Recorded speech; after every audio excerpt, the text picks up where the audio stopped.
আসসালামু আলাইকুম এভরিওয়ান। আজ আমি বানাবো পাটিসাপটা পিঠা। প্রথমে চালের গুঁড়া নিলাম, তারপরে পরে দেব গমের আটা। যতটুকু চালের গুঁড়া নিছি তার থেকে একটু কম করে গমের আটা নিলাম।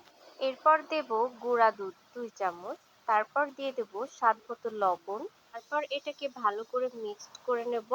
তারপরে দিয়ে দেব কুসুম গরম পানি। এরপর একটু ভালো করে বিট করে নিয়ে এবার দিয়ে দেব খেজুরের গুড় একটু কালার হওয়ার জন্য। তারপর চিনি দেব। একটু ভালো করে বিট করে নিয়ে ঠিক এরকম হবে ঘন।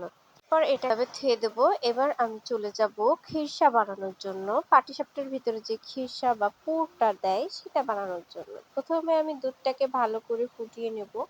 এর মধ্যে দিয়ে দেবো চিনি স্বাদ মতো। এরপর দিয়ে দেবো আগে থেকে হালকা একটু দুধ উঠায় রাখছিলাম, তাতে চালের গুঁড়ো নারকেল ভিজিয়ে রাখছিলাম, সেটা এবার দিয়ে দেবো আস্তে আস্তে, তাহলে এটা আরো বেশি ঘনত্ব হয়ে যাবে। এরপর দিয়ে দেবো স্বাদ মতো লবণ, একটু খেজুরের গুড় দেবো কালার হওয়ার জন্য।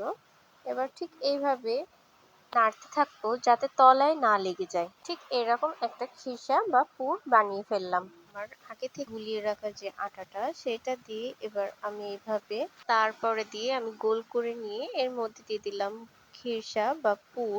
তারপর ঠিক খুন্তি দিয়ে আস্তে আস্তে এটাকে উঠিয়ে ভাঁজ করে নেব। এই হয়ে গেল আমার পাটিসাপটা পিঠা। আল্লাহ হাফিজ বন্ধুরা, সবাই ভালো থাকবেন।